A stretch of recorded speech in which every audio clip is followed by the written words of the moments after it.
Ivan Antonovich was born on August 23, 1740, into a court teetering on the edge of succession crisis. His mother, Anna Leopoldovna, was the niece of Empress Anna of Russia and a German princess by marriage. His father, Anton Ulrich of Brunswick, had little influence or ambition within Russian court politics. And yet within weeks of his birth, Ivan would be proclaimed Emperor of all Russia, an infant monarch, barely out of the womb crowned, in a time when Russia was desperate for dynastic continuity. His reign began on October 28, 1740, not due to merit lineage alone or even strategic intrigue, but rather from the desperation of a throne increasingly controlled by German advisors and factions from the Baltic region. Empress Anna, childless and dying, bypassed more established Russian claimants and named her infant grandnephew as her successor. This came with conditions the real reins of power would rest in the hands of her favorite Ernst Johann Biron, the Duke of Courland, a foreigner widely loathed by the Russian nobility. Biron was made regent, tasked with ruling until Ivan came of age. But this arrangement was unsustainable. Russians resented not only Biron's German roots, but also the deeper symbolism of foreign control, a dynamic that had plagued the court for years and was now made explicit with the enthronement of a baby and the regency of a Baltic duke. Biron's regency lasted less than a month. On November 20th, 1740, Field Marshal Munich, a once loyal servant of Empress Anna, turned on Biron and arrested him in the middle of the night. According to eyewitnesses, Biron was dragged from his chambers half-dressed, his screams echoing through the palace corridors.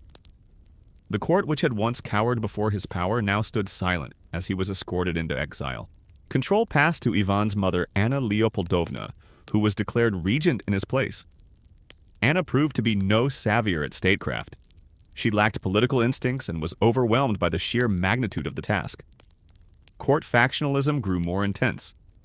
Russian nobles, alienated by the continued presence of German advisors in positions of influence, began plotting to remove the infant emperor entirely. Rumors spread that Ivan's rule, even in its regency, represented a continuation of foreign occupation, a betrayal of native Russian traditions.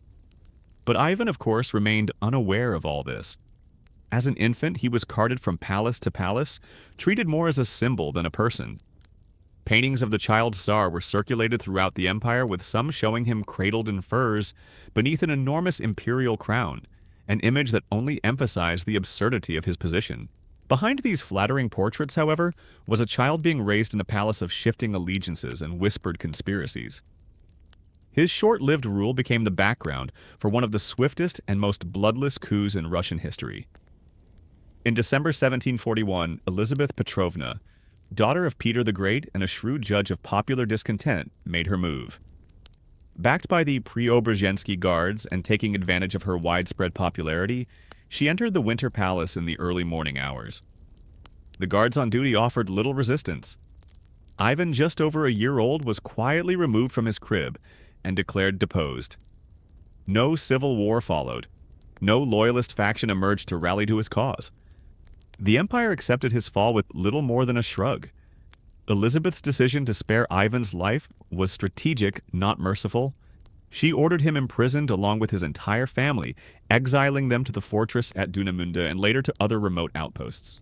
The child emperor was effectively erased from the public consciousness, but not from the imperial imagination. He would remain a dormant threat, a living relic of a past regime, and this fact would dictate every moment of his future. Perhaps the most chilling detail of Ivan's earliest imprisonment is how systematically his identity was concealed.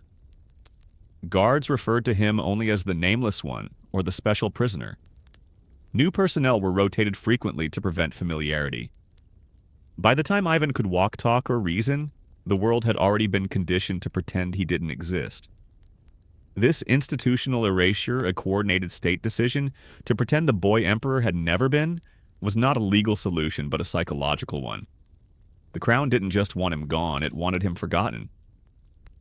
When Empress Anna declared the infant Ivan Antonovich her successor, she believed she had devised a solution to Russia's dynastic instability. But behind this act was a wager with staggering consequences. At the heart of that gamble was the appointment of her longtime favorite, Duke Ernst Johann Biron of Courland, as regent for the infant Tsar. Biron, though politically savvy and administratively competent, was neither Russian nor popular. His authority as regent was an affront to the powerful native boyars, who regarded him as a foreign parasite clinging to the throne through personal favoritism, not legitimacy. The Russian court at the time was already divided between native aristocrats and a growing class of German-speaking courtiers, many of whom had risen under Peter the Great's modernization campaign. Byron symbolized this uncomfortable shift. Known for his arrogance, harsh punishments, and preference for German allies, he provoked deep resentment. His brief rule saw purges of perceived enemies, exiles to Siberia, and the stifling of court factions that did not align with his vision. The memory of his heavy-handedness during Empress Anna's reign, especially his orchestration of secret police methods, only sharpened the sense of crisis. Byron's paranoia led him to believe that everyone, military officers, aristocrats, even Anna Leopoldovna, was plotting against him. Ironically, this fear became self-fulfilling. Field Marshal Burkhard, Christoph von Munich, a military hero and a former ally, quietly turned on Byron after sensing the ground shifting beneath the regent's feet. On the night of November 20th, 1740, Munich launched a silent coup ordering guards to storm Byron's quarters while he slept. Byron was seized in his nightclothes, protesting loudly and reportedly scratching at the faces of the soldiers who detained him. Anna Leopoldovna, now regent, immediately took charge. Her regency was initially welcomed by Russian nobles, who saw in her a restoration of native control. But Anna lacked political cunning and remained surrounded by her German relatives and advisors. While she claimed to act in Ivan's name in reality, she struggled to wield power with confidence. Her awkward social manner, inability to speak Russian fluently, and dependence on foreign advisors reignited the very tensions Byron had provoked. In an attempt to stabilize her position, Anna made the strategic error of alienating two core power bases, the military elite and the Orthodox clergy.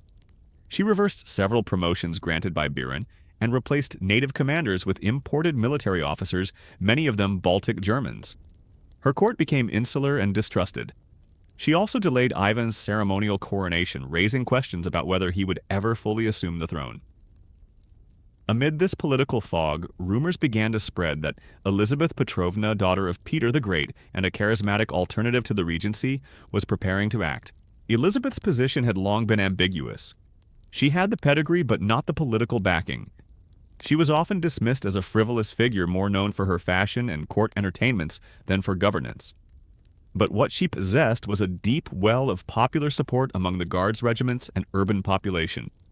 She also understood timing. On the night of December 6, 1741, Elizabeth made her move. Dressed in a military uniform and escorted by a small detachment of loyal soldiers, she entered the barracks of the Preobrazhensky regiment and famously declared, "Who do you want to serve me, the daughter of Peter the Great, or those who have sold Russia to the Germans?" The answer was swift. Within hours, she had taken the Winter Palace with little resistance. The court guards switched allegiance without bloodshed. Anna Leopoldovna, shocked and helpless, was arrested, along with her husband and their baby son. Elizabeth made one concession: the infant Ivan would not be killed. Instead, he would be taken away and held in secure custody under imperial authority. What followed was a political maneuver more chilling than any execution. Elizabeth sought to remove Ivan from all lines of succession, while ensuring he remained alive, isolated and invisible. The rationale was simple: as long as he lived, he could be used by rival factions, foreign powers, or rebellious officers. But to kill him outright risked elevating him into a martyr. A living, forgotten Tsar was politically safer than a dead, glorified one. Ivan was stripped of his title. Official documents ceased to mention him. The court ceased speaking of him altogether. He was relocated to the fortress at Oranienburg, and later to the more remote Kolmogorye, where his presence was known only to a few guards and imperial officials. Even his name was forbidden. Guards referred to him in euphemism, the one who must not be named the Quiet One, or simply Number 7. One particularly disturbing directive ordered that Ivan be denied formal education mirrors or any object that might remind him of his identity. This decision was not just logistical, it was ideological. By refusing him any sense of self, the regime hoped to erase his very consciousness as a former emperor. In her early reign, Elizabeth claimed that her decision to keep Ivan alive was a matter of Christian mercy. But her policies reveal a darker logic. Ivan's ongoing imprisonment was a tool of political stability, achieved through psychological obliteration rather than execution.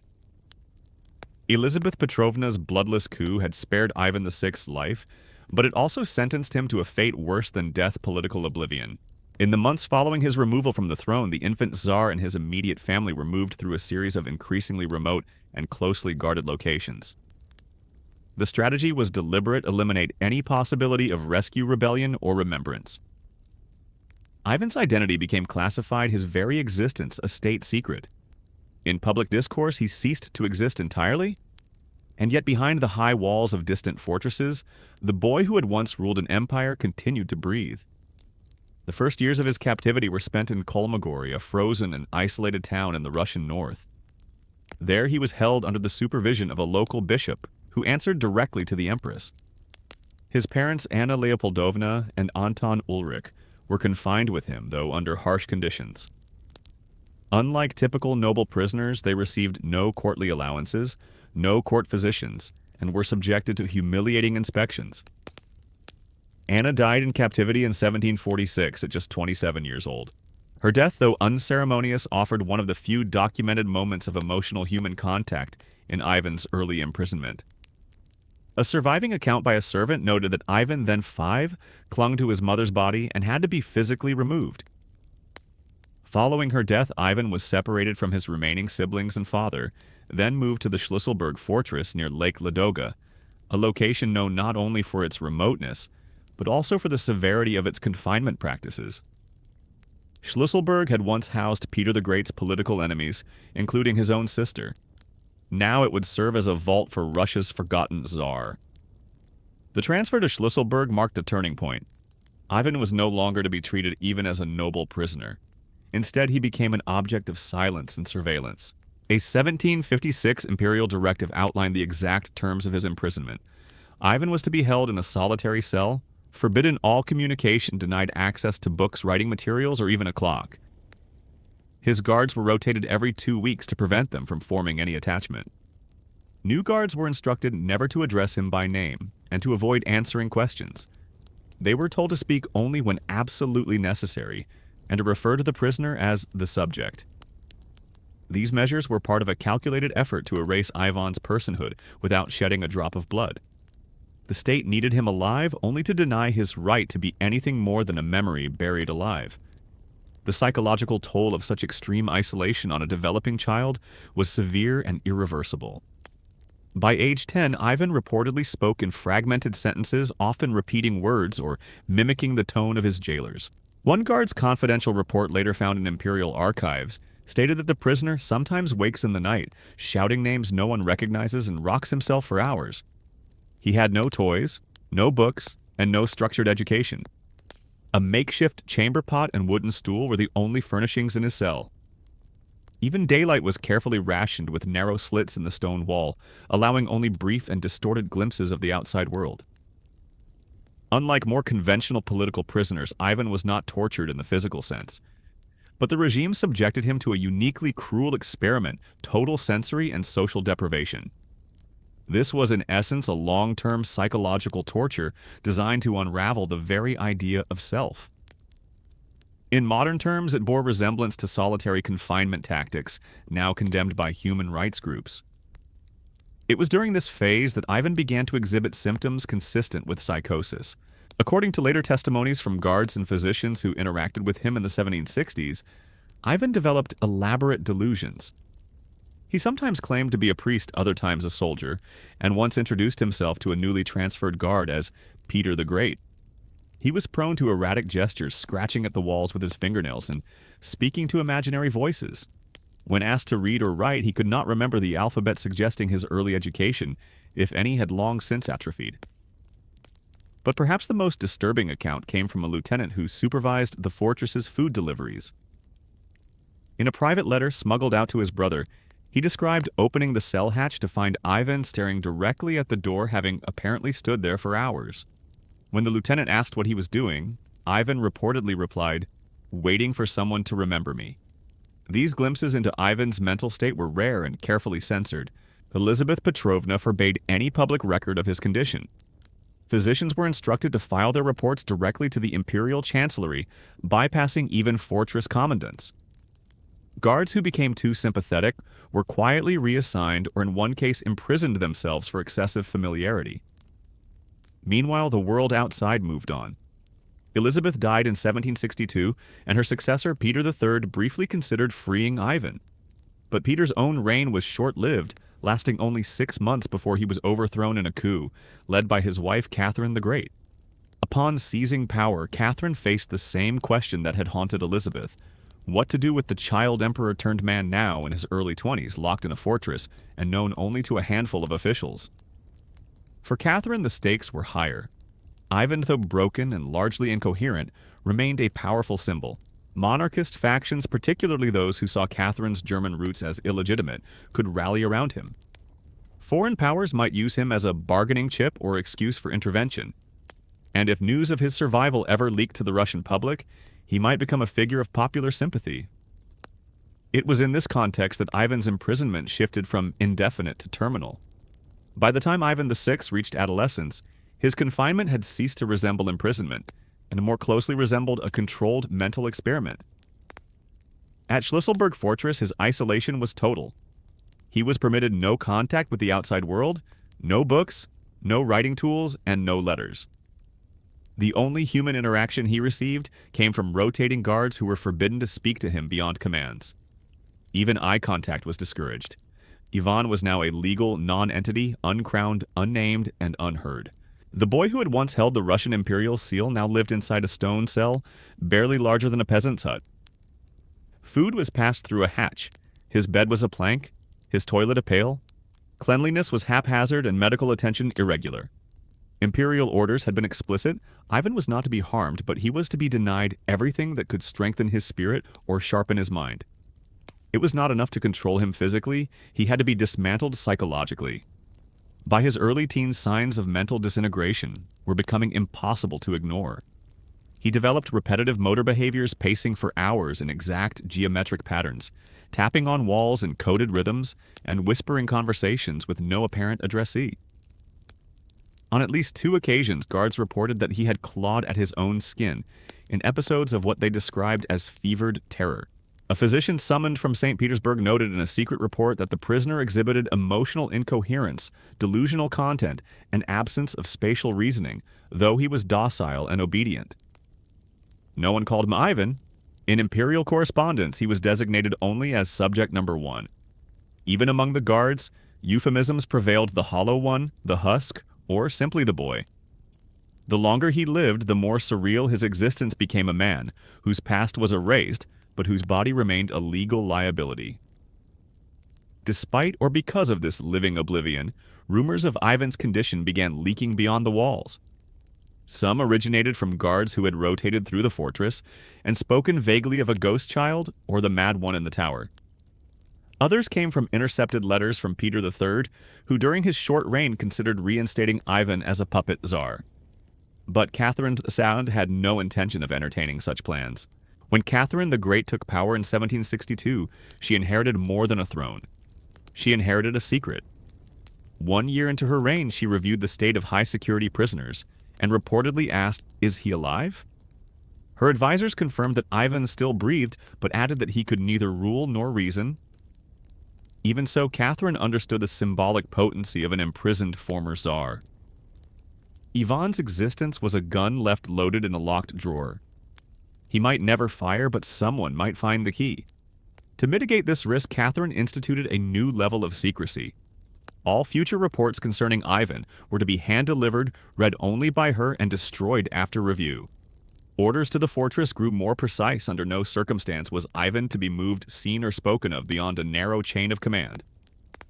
Unauthorized personnel were never to enter his cell. Anyone who mentioned his name in public could face exile or imprisonment under vague charges of political instability.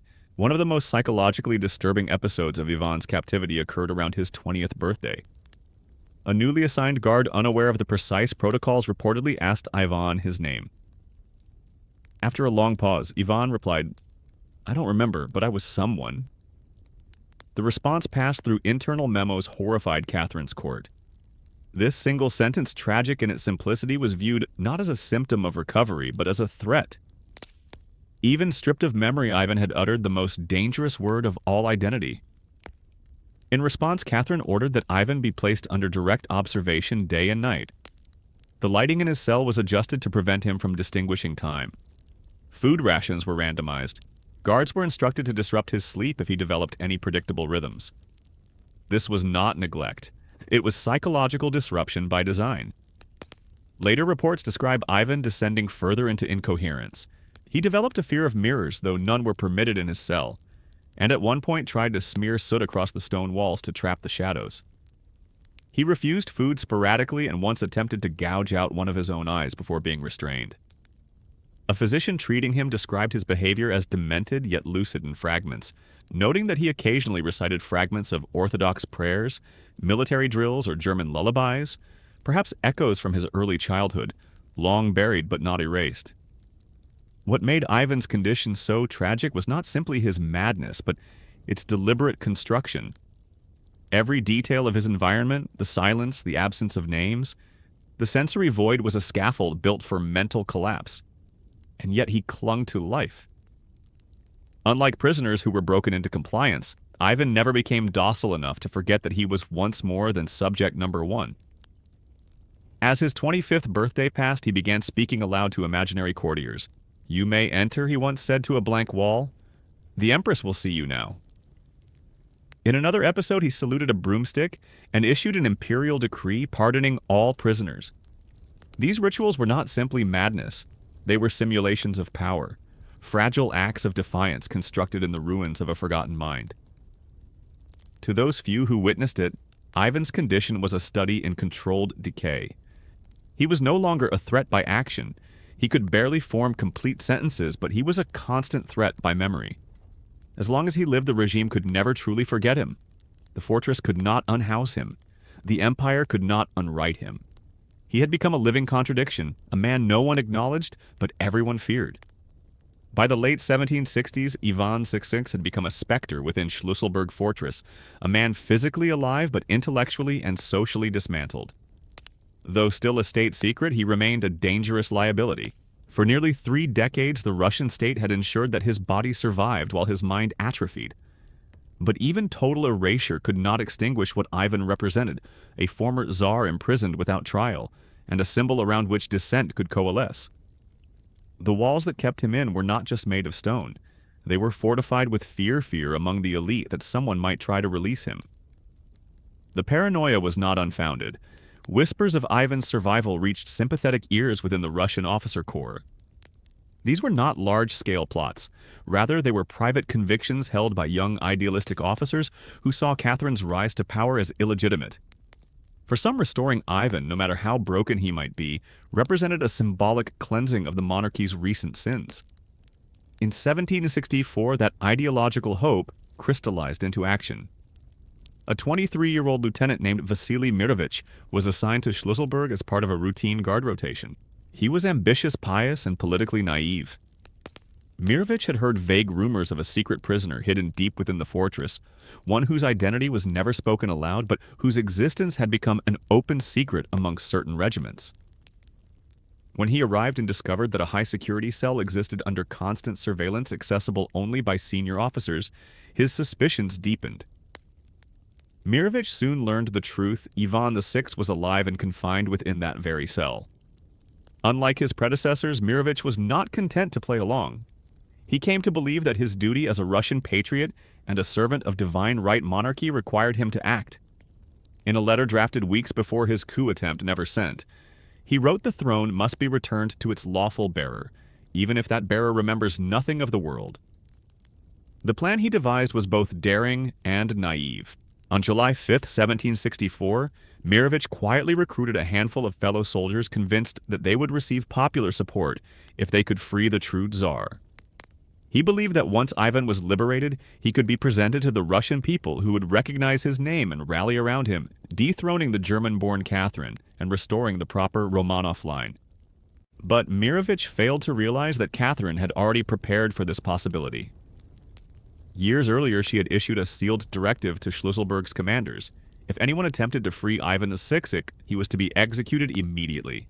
No questions, no trials, no exceptions. The order was so secret that it was not stored among standard military protocols but kept hidden within a private drawer to be opened only in the event of a breach.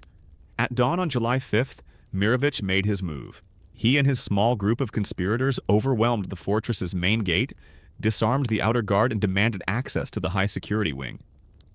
He ordered that Ivan be presented alive before the assembled garrison. Instead, he was met with drawn sabers. The officers in charge of Ivan's cell had already opened the sealed orders. Within minutes, they entered Ivan's chamber with a dagger and a pair of pistols.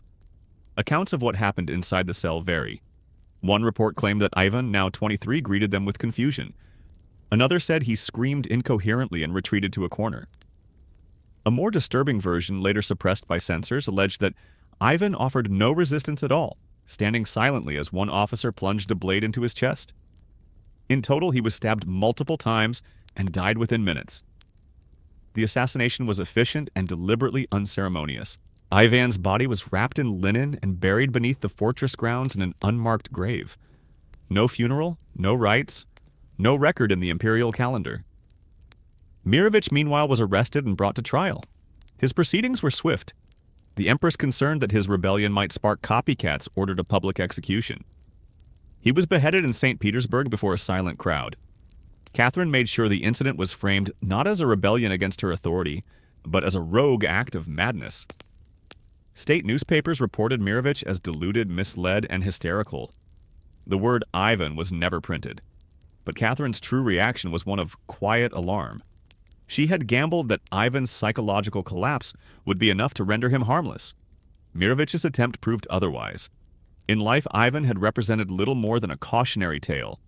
In death, he became a dangerous idea.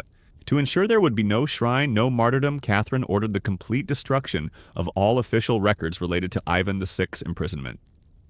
She even mandated the reinspection of the fortress's guard rotations, ensuring that no guard would serve longer than 2 months. New officers were vetted for political loyalty. Ivan's name was removed from all archival references, replaced with alphanumeric codes, or redacted entirely. Any correspondence relating to his life was to be sealed in imperial archives, not to be opened without her explicit command. Still, rumors persisted. Some believed that Mirovich had succeeded and that the man killed was a decoy. Others whispered that Ivan had been seen alive in the Ural Mountains. Folk songs emerged coded with vague references to a lost prince in chains. The very thing Catherine had tried to prevent mythologization was now slipping beyond her control. Ivan's death was not the end of a life, but the failure of a state experiment. The Russian Empire had tried to erase a human being without spilling blood. When that failed, it resorted to the oldest method in its arsenal: execution, by decree burial by silence. Catherine the Great had ordered Ivan VI's death with clinical precision, but even she could not predict the long aftershocks it would send through the Russian psyche. The execution had been swift, secret, and exacting, designed to leave no trace, no legend, no martyr. And yet Ivan's legacy proved strangely persistent. He was not remembered for what he had done, but for what had been done to him. His name, once forbidden, slipped into folk tales, whispered laments, and the fevered dreams of soldiers who had heard his story only in fragments. In the immediate aftermath of Ivan's murder, Schlüsselburg Fortress became a subject of intense scrutiny, not by the public who remained ignorant of the true events, but by the Empress's own intelligence network.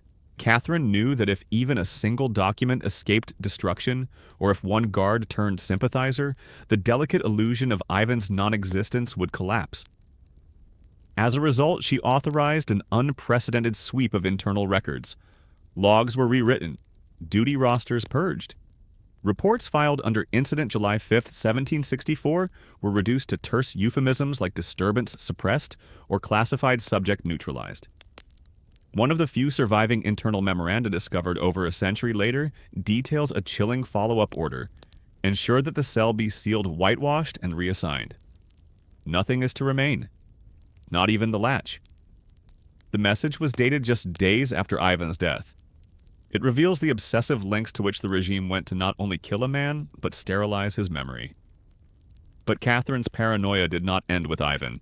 She soon turned her attention to the broader implications of his death. If one forgotten prince could inspire such treason, might there be others waiting in obscurity? She ordered reviews of all imprisoned aristocrats, especially those with distant Romanov ties. Several were transferred to more secure locations. Others were quietly executed or allowed to die of illness. The message was unmistakable: the empire would tolerate no rivals, not even broken ones. Within Schlüsselburg itself, the aftermath of the assassination had its own psychological impact. The guards who had carried out the killing were discharged with generous pensions and strict non-disclosure oaths. At least one officer reportedly committed suicide months later.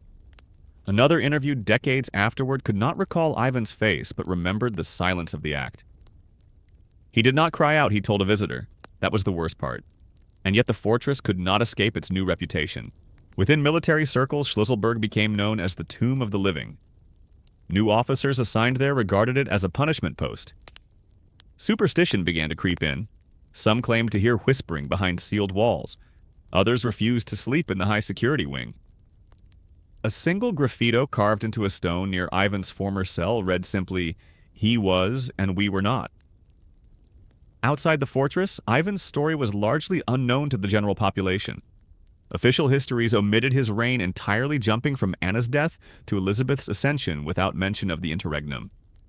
His name was absent from coronation lineages, military scrolls, and even ecclesiastical records. But his absence created a vacuum, one that folklore quickly filled. In rural villages, tales began to surface of a ghostly Tsar with empty eyes, who wandered the forests searching for his name. Ballads referred obliquely to a prince in chains beneath the lake. These stories bore little resemblance to Ivan's actual life, but they persisted because they filled a need, a narrative of suffering, injustice, and forgotten nobility. To peasants burdened by serfdom and arbitrary power, the image of a silenced ruler was hauntingly resonant. Even within the aristocracy, Ivan's legacy took root as a quiet, cautionary tale. Noble families began naming sons Ivan less frequently. Historians note a measurable dip in the name's popularity after 1764, a small, curious anomaly in baptismal records. Among certain intellectual circles, particularly during the later Enlightenment-influenced reign of Alexander the Certain, Ivan's fate was occasionally referenced in coded literature or philosophical allegory, the forgotten monarch, as a symbol of the state's power to annihilate identity itself. Catherine, meanwhile, never spoke of him again.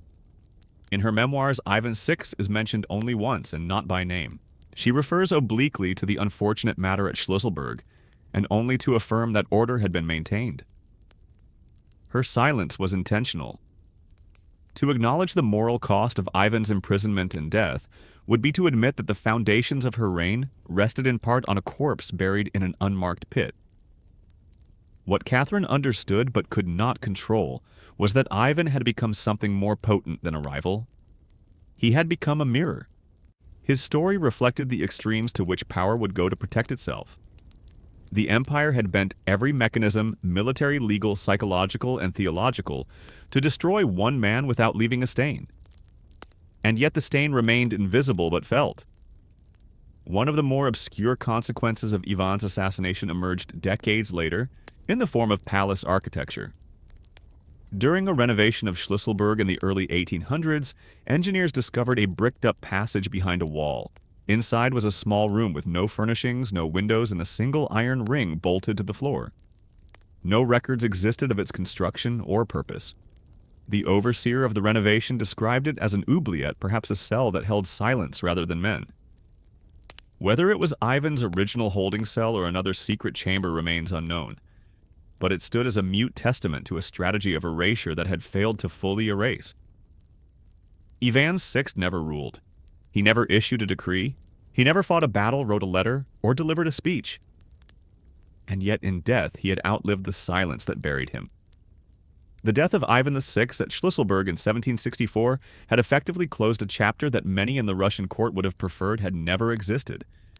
Yet the emotional and political residue of his life could not be so easily dismissed. Ivan's fate continued to haunt the empire not as a legal issue but as a psychological one. His story was suppressed but never forgotten, a ghost stitched into the imperial tapestry, visible only at the seams. For the remainder of Catherine the Great's reign, the policy regarding Ivan's legacy was one of enforced amnesia. No monument was built, no official history published his name. Government documents concerning his early life and deposition were locked away in the most restricted corners of the imperial archives. Even priests were instructed to omit prayers that mentioned his baptismal title. And yet the empire could not fully rid itself of the consequences of what it had done. Among the Romanov family, Ivan's story was privately acknowledged, if only as a cautionary tale. Members of the dynasty were acutely aware that a czar, even a baby czar, could become a prisoner of politics more easily than its master. Some even feared becoming another Ivan. In letters between grand dukes and foreign courts, the phrase Schlüsselburg fate became code for political annihilation. The institution of monarchy and preserving itself had demonstrated just how completely it could destroy one of its own. Ironically, it was during Catherine's golden age of Enlightenment patronage that intellectual curiosity about Ivan VI began to re-emerge quietly, cautiously, and often abroad.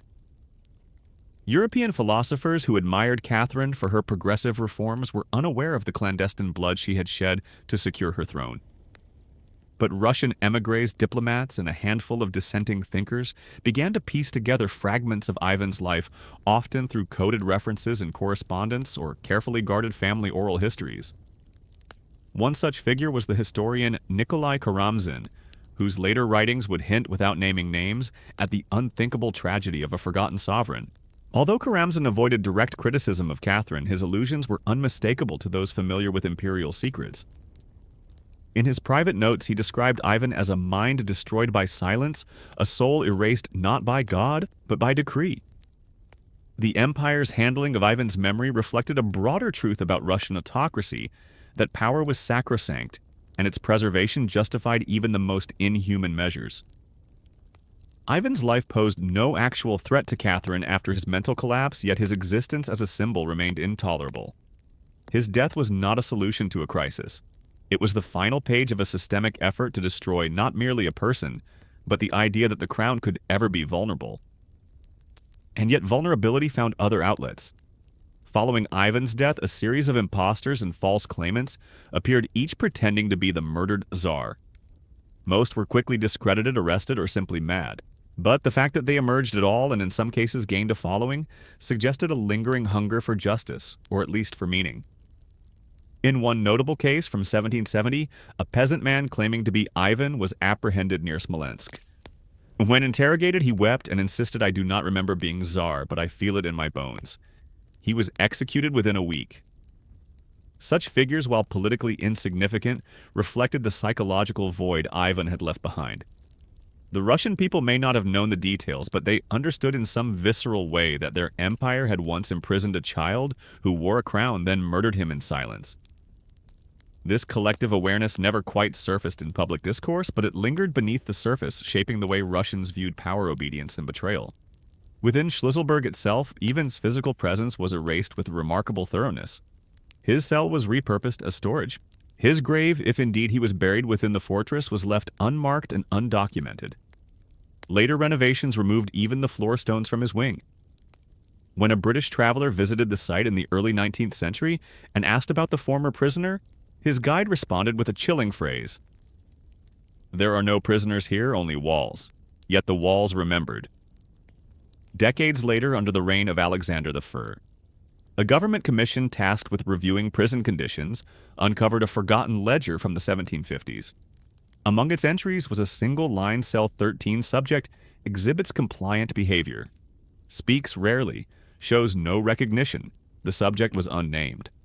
But in the margins, a faint penciled annotation had been added by a later clerk. Ivan Alexander reportedly read the file and said nothing. But in the following months, several political prisoners were quietly moved out of Schlüsselburg and transferred to less isolated locations. Perhaps in that silence there was an unspoken reckoning, a subtle acknowledgement that what had been done to Ivan could never truly be undone. As for Catherine, she ruled for more than 3 decades after Ivan's death. Her reign was marked by cultural flourishing, military conquest, and architectural grandeur. And yet among her private letters, one survives that scholars continue to debate. It is undated and unsigned, but found in her private archive. The final line reads, "He was never meant to live, but he would not die." That line, if truly hers, says more than volumes of imperial law ever could. It reveals the central paradox of Ivan VI, that a man could be so thoroughly erased and yet remain so dangerously unforgettable. In the century of absolutism, when monarchs ruled not only by law but by myth, Ivan VI stood as the ultimate rupture, a child emperor crowned, without will imprisoned without trial, and killed without justice. His life defied the conventions of power not by challenging them, but by exposing their most brittle foundations.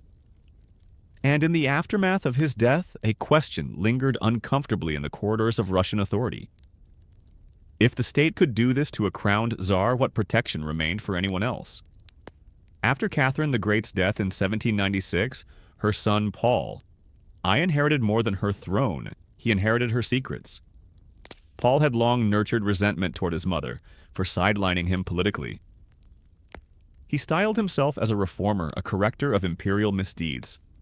One of his first acts as emperor was to reverse several of Catherine's domestic policies. Yet notably, he never reopened the question of Ivan VI. Whether out of fear, loyalty, or political calculation, Paul maintained the silence that surrounded his distant cousin's fate. When asked once in private about the events at Schlüsselburg, he reportedly replied, "The dead cannot be uncrowned." Still, curiosity about Ivan's life continued to grow. With each successive generation, the grip of censorship weakened slightly. Under the more liberal reign of Alexander I, limited historical discussions of the mid-century power struggles became acceptable within academic circles provided they avoided direct criticism of the Romanovs. A few scholars writing in veiled language began to hint at the buried sovereign, a tragic figure undone not by ambition, but by dynasty. What remained striking to those who studied the fragmentary records was the sheer precision of Ivan's erasure. Unlike figures who had been exiled, executed, or even defamed, Ivan had been subjected to a methodical unmaking. He was not merely dethroned, he was de-identified. The empire had built a scaffold of silence around him, removing not just his political claim but his ontological presence. A man was turned into a rumor, alive, yet unreachable, dead, yet unburied. Later writers and philosophers would wrestle with what Ivan's second story revealed about Russian power. To some, he became a symbol of the expendability of innocence in the face of absolutism. To others, he was a grim testament to how monarchy, in its fear of instability, could become its own worst enemy. Alexander Herzen, writing decades later, captured this tension. Better to kill a tyrant than to kill a child.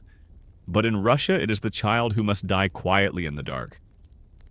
By the 19th century, the official narrative had begun to shift. Historians acknowledged Ivan's existence, though often relegating him to a footnote, an unfortunate incident between reigns, a failed regency, an irrelevant boy. But this bland treatment served another purpose. It completed the arc of erasure by rendering his story boring, inert, unworthy of outrage. Still others resisted that framing. In remote monasteries, monks recorded oral accounts of Ivan's saintly suffering, portraying him as a martyred innocent. Though never canonized icons began to appear in underground Christian sects, one particularly striking example depicted Ivan in chains, eyes raised to heaven, haloed not in gold but in gray ash. This quasi-religious veneration disturbed imperial authorities, who swiftly banned such images and cracked down on dissident clergy. But the symbols had already taken root. Ivan had been transformed from a forgotten prisoner into something far more threatening, a pure victim of empire. And victims once remembered are difficult to silence. The psychological horror of Ivan's story, the erasure of identity, the dismantling of memory, the incarceration without end, resonated across time. In the Soviet period, writers who dared to allude to Stalin's purges often invoked Ivan's name obliquely. He who was hidden in the fortress became a metaphor for the Gulag experience.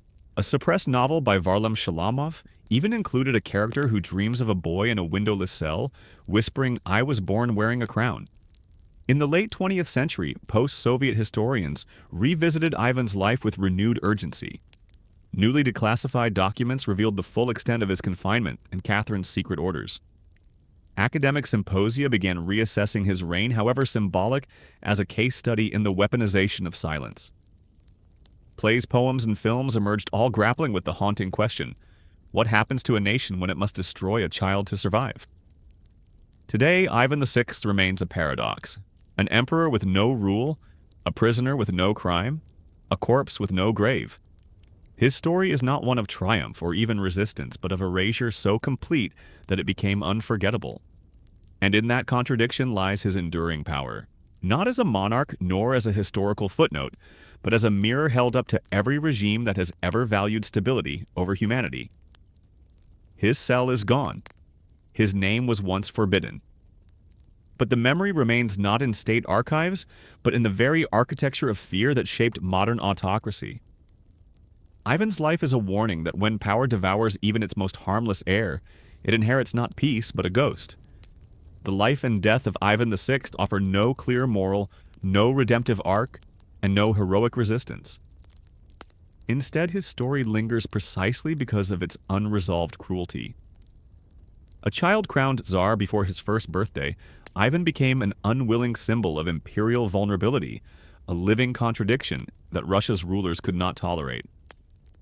His erasure was methodical, not impulsive. It was the product of a state that feared what he represented more than who he was. To imprison an emperor in silence was to declare that legitimacy itself could be rewritten not through succession or policy, but through the slow, cold machinery of forgetting. Yet the very extremity of his fate preserved his memory.